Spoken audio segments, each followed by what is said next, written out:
maybe the voices of Peter and Manila are not well recorded on this one anyway. Well, thank you.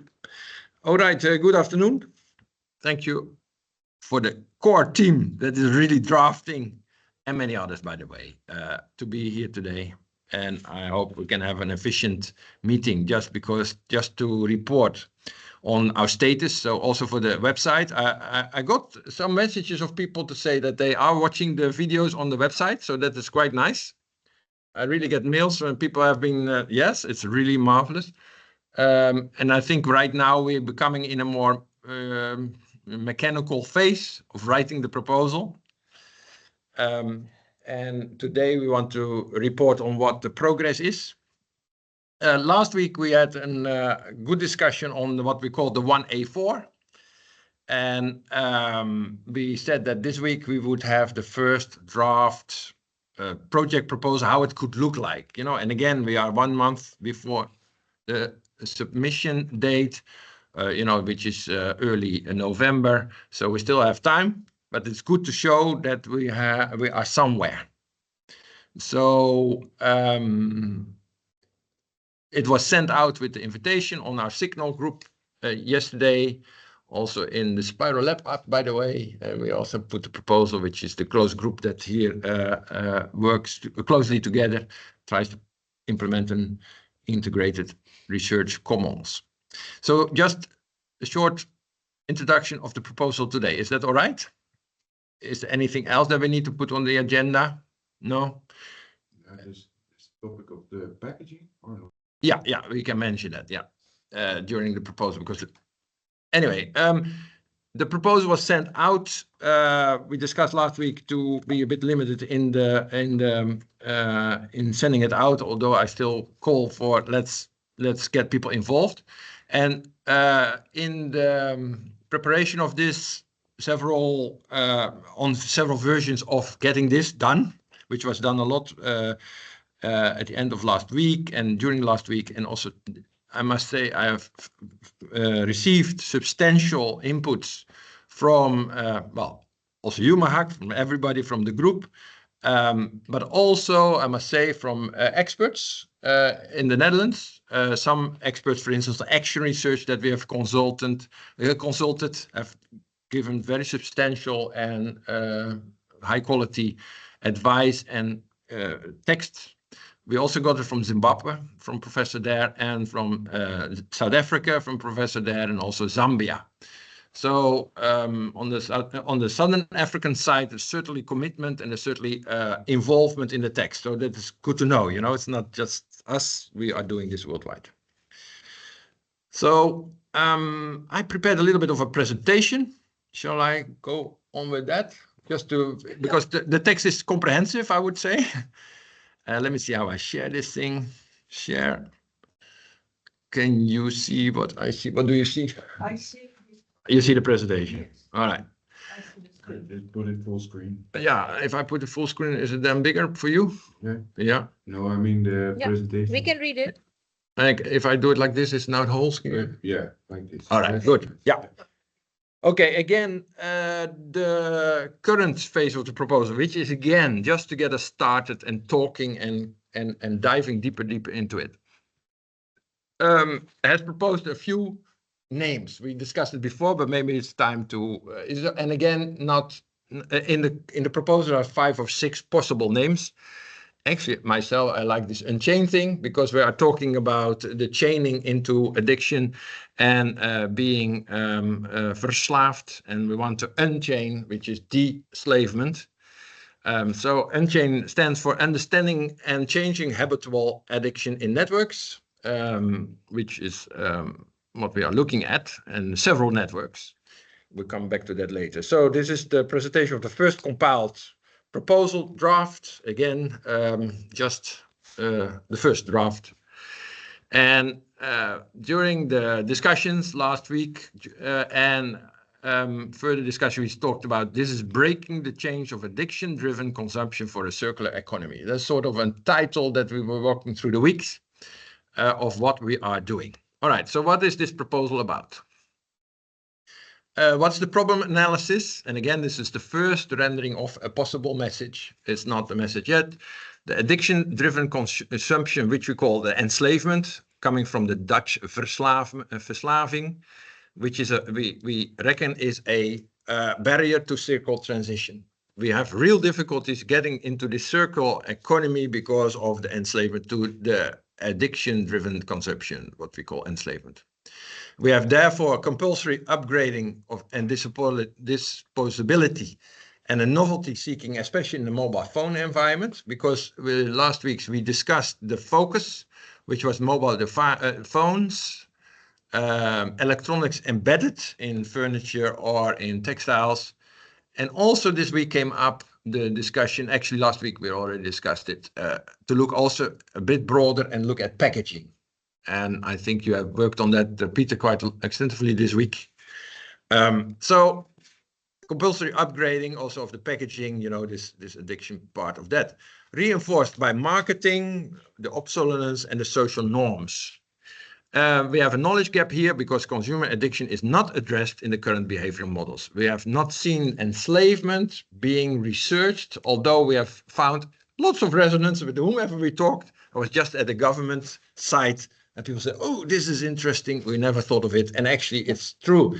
And I must say the thing on the mobiles is quite known, that it is enslavement. We know already that there are many years of reports that it is, and some research has been done, but not yet in the relationship to the circular economy. All right, that is the problem analysis. And again, in the current text is much more comprehensive. This is just an overview. Now, we also looked at that we can learn from a cross-cultural insight, cross-continental insights, because we see indeed that in the Netherlands, these upgrades are continuously happening. We see embedded electronics coming, although still limited, and we see in packaging that it plays an important role in also how we feel about it and how it enslaves us. In discussion with our Southern African colleagues, we found that the rural circular practices are also being attacked by urban, what Professor Mawere calls xenophilia, which means the love of something unknown. And in this case, it's the modernity, this new thing. That's what marketing does. And also they are having these effects, although they come from a very circular environment. And this linearity comes in through this. And the same problem, they have a big problem with sachets. I mean, it's well known in India also, our context with India. You know, these small packages that really pollute the environment, where for this very little solutions. Even the big companies say, this is a problem, we made a mistake here, like Unilever said, you know, by bringing out sachets. South Africa, we have in the township this hybrid consumption in inequality context. And that's also the thing, you know, we have the coloniality of it. So South Africa is a nice case there, and also there our colleagues are informed and involved in the text, and we also have comments there. And we think that the lessons can travel both ways. It certainly can inform Dutch policy and practice because we can learn from a highly circular environment. And the other way around also to avoid further enslavement in other areas. That's the cross-cultural insights that we think is in our proposal. Then we have the core concept is the concept of deslavement. So we have verslaving and ontslaving in the Dutch language, which we translated into enslavement. That's the addiction, and a sort of dediction, deslavement. These words don't exist. We had to create them, and they also resonate. And that also went into this proposal. So from addiction-driven enslaved consumption to a deslaved personhood. There's still discussion there. The literature is not clear. Eurocentric literature really talks about autonomous personhood, that you need to get an autonomy, which is a bit of a complex discussion if you talk about community. How do you do that? So that's for its deslaved personhood. It's inspired by recovery processes and cultural values. The recovery processes, of course, are the AA type of processes, the 12 steps. Cultural values, the Rhineland model, Ubuntu models, all works together. And that was published weeks ago, so it's state of the art. And it's very important that we found it should not be pathologizing, should not say you are an addict. That kind of words cannot be said. So it focused on restoring. That was input also during the week. and well-being. And therefore, we are hoping to refine these circular values. The most important compound of recovery actually is community, because there is the recognition, and then it becomes equally leveled. Can you understand me, Mark? Yeah. Okay. Because as soon as I see someone who is like me doing something that I don't manage and recovering from something that I can't, I might be interested in what he's doing. Well, if that person is just imposing his vision on me, I would just take more drugs because I don't want to be confronted with my issues. So that's a sort of buddyship. How would you call this? How you call it? Yeah, you have a buddy, isn't it? Or you are seeing No, this others? is not like Okay. a body. For example, this morning I was walking from the railroad station here to the school, and there's a bench somewhere, and there were 5 guys who clearly were addicts, Yeah. waiting for a dealer or whatever. Oh, yeah. And what I, for example, could have done is to sit next to them with my school bag, my nice jacket, and my hair Yeah. done Also. well, Yeah. and start talking with them as if I am one of them, Yeah. which I actually am Yeah. in another stage, but Yeah. I am. Uh-huh. So, and then, I would talk to them like, hey guys, how's it going? Is he coming soon? Yeah. What time is he coming? As if I would be with them. And then they would start wondering, what's this guy doing here? And I explained to them, yeah, so I was like you, but now I'm working here in the university. And they start wondering, how did he do that? Okay. Within themselves, they don't even have to ask me the question. The thing is that there's a realization in themselves that sees that it's possible to change. And that awakens a desire to change. Maybe today, maybe in 10 years, doesn't matter. These guys were drinking beer, so probably they would just think, okay, what's this about? And take some more and forget about it. But maybe in 10 years they remember. And there's the awakening of realization that it could be different. Wonderful. So this is showing how recovery processes could go, how cultural values play a role, how community plays a role, and also how our searching for the word de-slave personhood is in a communal sense. I'm not sure if that's already in the proposal in that way, but we can fill it in after this video. Perfect. Let's go on. Because it's a big proposal, it's already 10,000 words right now. So in the proposal itself, of course, is much more detail. Our project goals could be the understanding of the mechanisms of the addiction-driven consumption. Of course, there's quite a bit of literature there. It's already well researched, especially by you, Mark, and put in the proposal.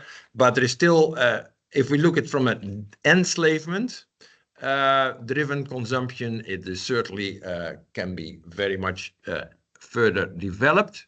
And also, we are looking for these non-pathological wording. So we can't say you are enslaved or something. That doesn't help. We know that. So the design for interventions for repair, use, sufficiency, that still can be augmented there, what we are trying to do with the design. And it comes later, but it's action research. So basically to say what comes out of it is already a bit of a denominator. You can't do it because we do it together. But this gives a bit of an idea. We test and scale systematic and cultural solutions. We really go for, this is a big research. It can go a large scale, and therefore we're also using the theories from Tony in this case of large scale interventions through action research. And we want to, of course, contribute to this circular economy targets of the Netherlands. So these are our project goals. Again, much better described and much more comprehensive in the current proposal.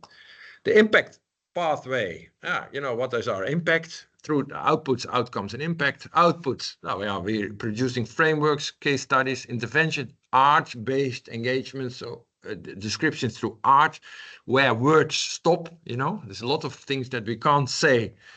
And Katie Cotti has taught us a lot there. The outcomes can be behavioral shifts, systematic change, what the call asks for, and the re-embedding of values. We really hope that through these cross-cultural engagements, we've refined the values of circularity, where many people say that we sort of lost them. So re-embedding of these values. The impact, therefore, of course, will be resilience, inclusivity, and the circular economy, which we try to strengthen and accelerate to come. Again, these are just a few words. The proposal is much more comprehensive than this, but at least gives a short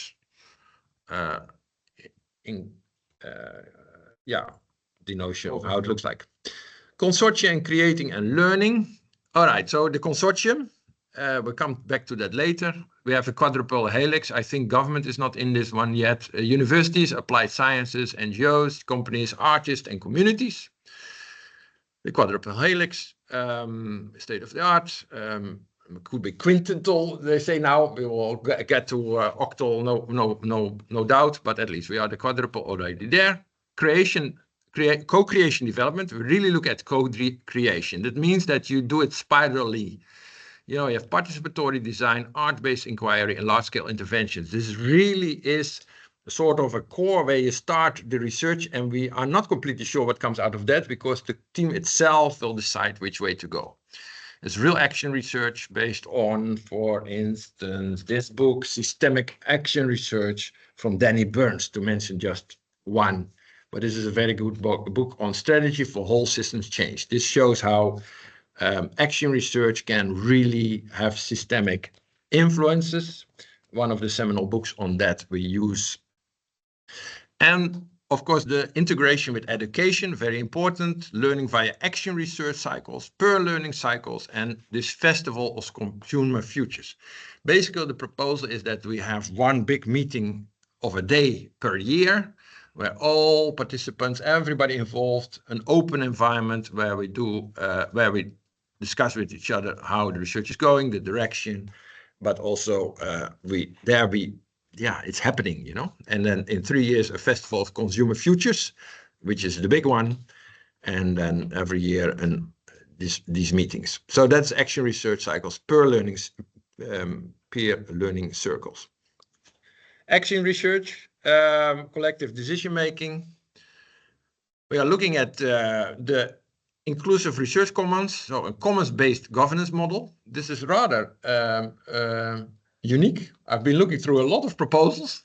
It's not there. It's most of the time a linear process. This governance in the proposal really have described a circular way of doing this, or a spiraling, I would like to call it, a commons-based governance model, where you have a steering committee, say, I don't know, could be 10 people or so, who really is the microcosm of the system. Those people are, you see them sort of in authority, maybe delegates of communities or whatever, and they basically steer the research together. So the research is not being managed by us or the research group itself, but it's done by those who are participating in a steering committee. That's the latest knowledge in action research, a recent paper which is cited in the proposal. That means that we have shared leadership and co-responsibility. It's not just a PI or whatever. We don't do these things. I mean, we will call them like that, but that's not meant. It's all shared and all co-created, the whole lot. And therefore it spirals, and therefore we can't really say what's going to happen in 5 years' time or what we're going to use there, because it's the shared leadership that does that. And we are thinking about maybe having a board of advisors or people in high authorities to be guiding, making sure that this whole thing really spirals. Annual participant assemblies for reflection and decision making, we discussed that already, and monitoring, evaluation, and learning integrated into the governance. That's action research, yeah? That's really the wonderful thing of action research. It's not being extra high. That means also that interventions are already taking place in the research. The research itself is also an intervention, or something happens. Maybe intervention not even the right word, but something happens. Pilots are taking place during the research. It's not that the research is done and then outcomes are then, and then it's going to happen. It already happens in the research. Whatever is going to be happen. Then we have this spiraling iterative approach, where we have looked at living research for society embedding. This is a 7 steps approach where the community asks for the research and so on and so on. Also refer to papers of last year at the New Business Method Conference in Spain. continuous learning and refinement. And you do that in the 6 years, but these cycles unfold in co-designing, in together intervening, reflection on that, and adaptation. The swirl approach in the proposal. Now the work packages. How does the research? How could the research look like? Well, first of all, the work package 1 on the theoretical framework. This is this getting in these words, the right words to discuss, the right definitions, enslavement, deslavement, all these things we are seeing as being productive, but we don't want to say somebody is enslaved and those kind of things. How do you do that? That's work package 1. Work package 2 has got the case studies here in the Netherlands, in Zimbabwe and South Africa. Maybe later this can be scaffolding. Somebody else wants to also do something else with a different study. I can copy because the whole thing is, by the way, public. We operate already in a website, but the study, everything will be done open and on the website, so everybody can even copy it somewhere else if people want to do this in Asia or in India or wherever. It's possible. The comparative integration, of course, of these theories, these case studies that needs to be integrated. What do we learn out of this? Out of these comparatives, does it work? Rijnland, Ubuntu, all these things can come in there. Then you have your intervention, design and testing, which is really what these pilots, what comes out of it. Can we test, real action pilots, doing things, also artistic expressions, which will be certainly the case in the work package 5. That is these yearly meetings and this big festival of consumer futures, and there will be most probably it will be on your phone that you can interact during the festivals. I don't know. We'll figure out how that all works, but that's work package 5. These are the work packages. And then, of course, this is all iterative and talking with each other.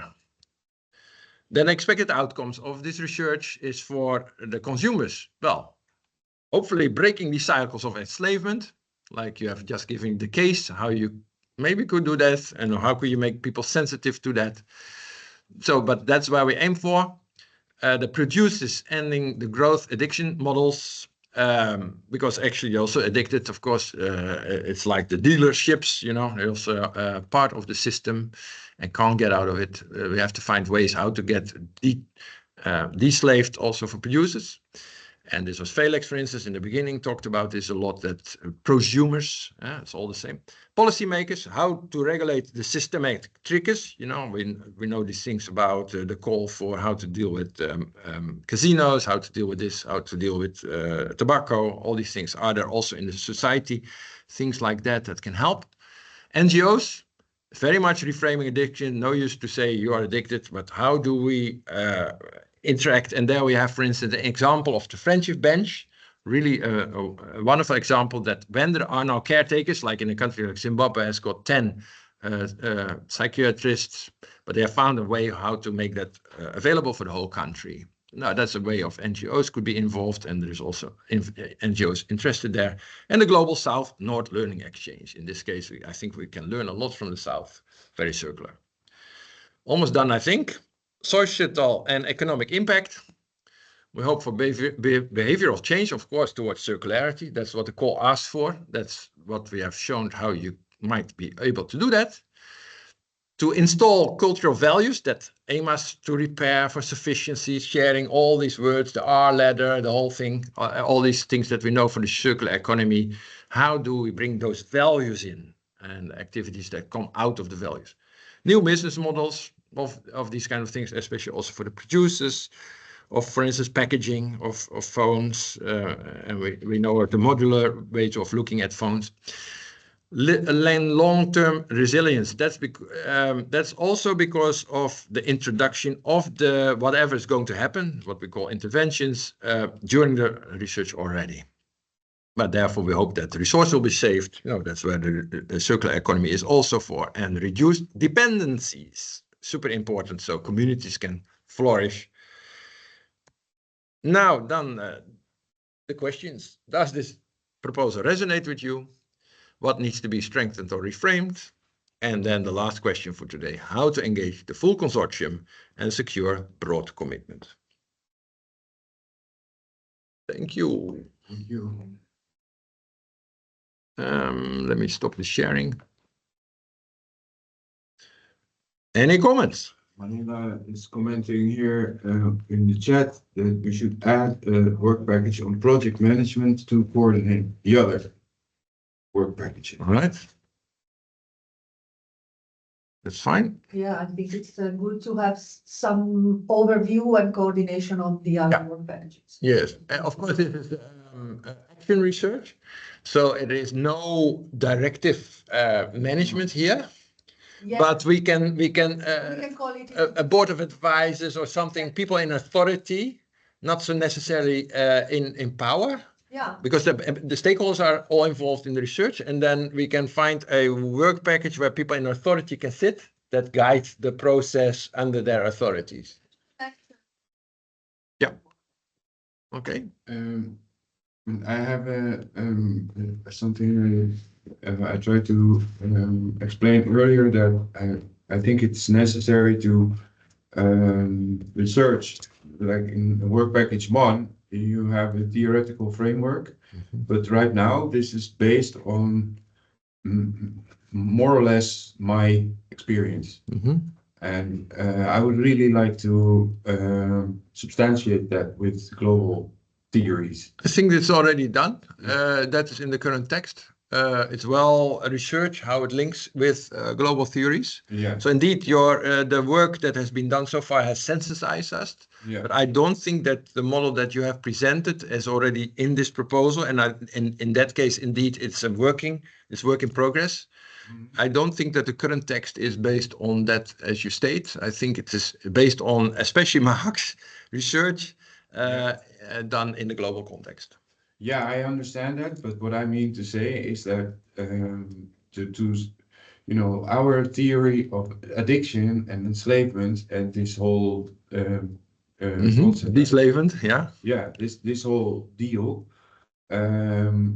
is really seen from our perspective in this linear culture right here in Holland, which is actually at the top of linearity possibilities.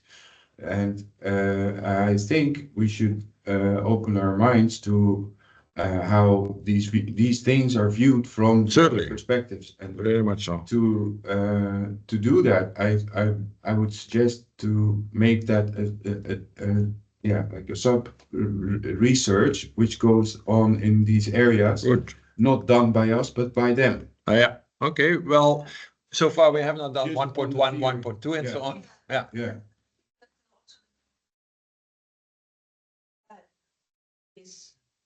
Yeah, no, but that's the case studies we do after we have the framework. True. On the topic we have from No, this that's good. research. But how do we build up the framework? Now, I think our theory is, of course, we have all the articles on these topics from scientists.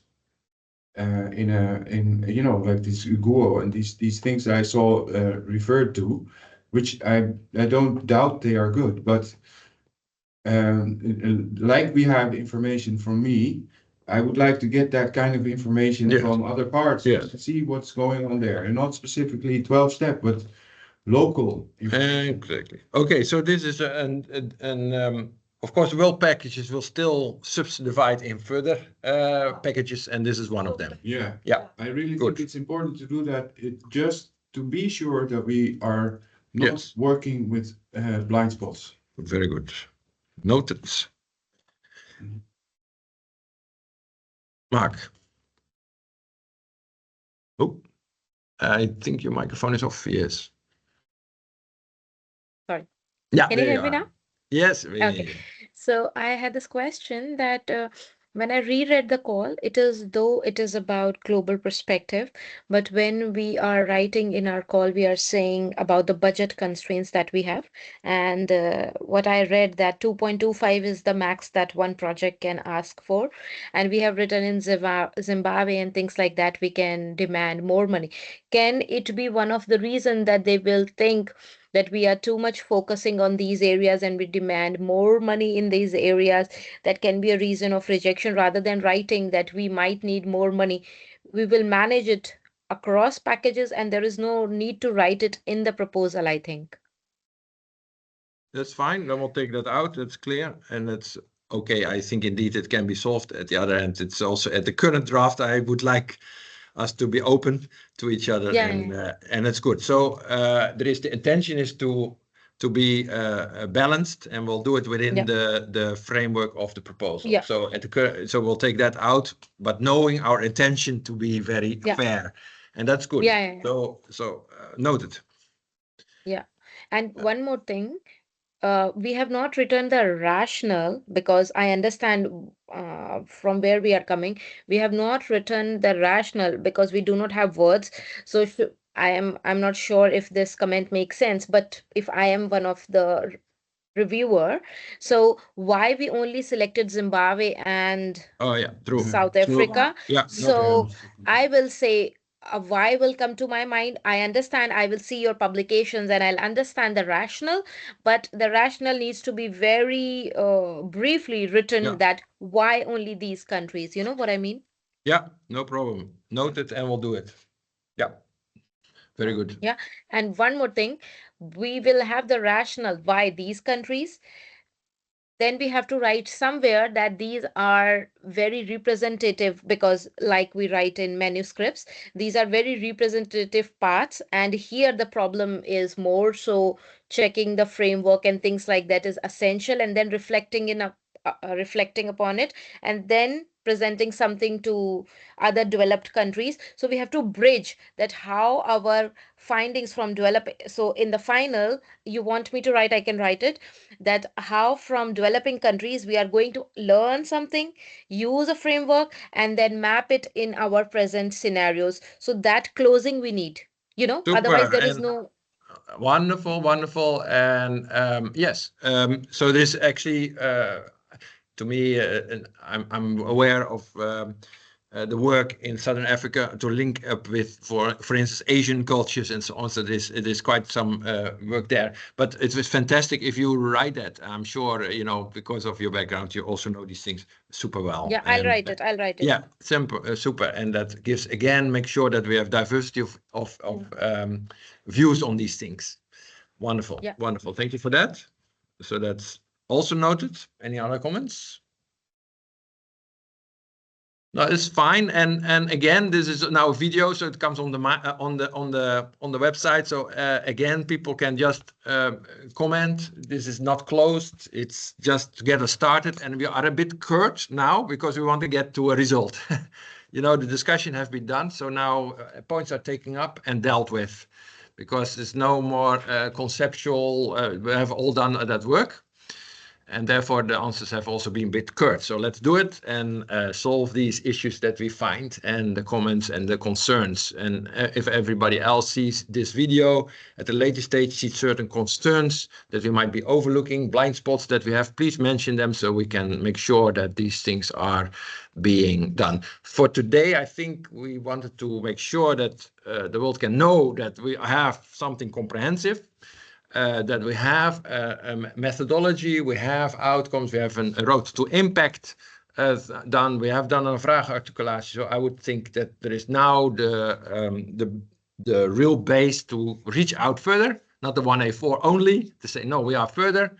And we would like our partners to get involved. So I would like to close this meeting now with discussing that we are going to really the coming 1 or 2 weeks really focus on getting our consortium solidified. We have some people that have already contacted us to say, no, we are really committed. But also a lot of people are still on the fence, as they say. I think we have to start approaching them.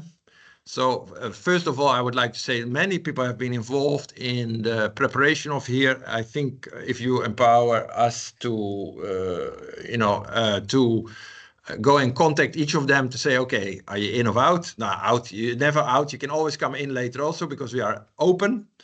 But for now, we need a definite signature before the end of October. That's this month now. Yeah. And yes, Peter. Is it maybe an idea to just make a quick round of everyone maybe, That I would like to do outside of the recording, you know, so we don't have names in recording. We Yeah. cannot talk about their position. So it's on purpose that we don't record names or positions of people, because these are, everybody's free to do so. So yes, let's do that after we have stopped the recording. okay. So I can stop the recording. Well, let's see if we are finished. Yeah. Yeah, are we finished? Good. Then, so we have been empowered. One, this meeting has shown we are somewhere with text. That is, it's a solid proposal. It's a solid state of the art. It's very important. I think it's solid. We have a solid methodology. We have a road to impact. We have discussed the addition of the work package to guide the process. We have talked about differentiation of the work package we have talked about the rationale for our partnerships, and we have how it's representative and how it will fit into the general body of knowledge, especially for the Netherlands, how it becomes applicable. And we have said that the coming 2 weeks, we are really going to contact everybody and say, are you in this wonderful proposal, this unique opportunity, and this groundbreaking action research that sees, that really considers the blockage of the circular economy to because of enslavement, and that we would like to find together. We have no clue yet what it is, and that's nice for research, how we deslave ourselves as consumers so we become more circular in the process. Yes? Yes, okay, then I stop. Thank you very much. Thank you.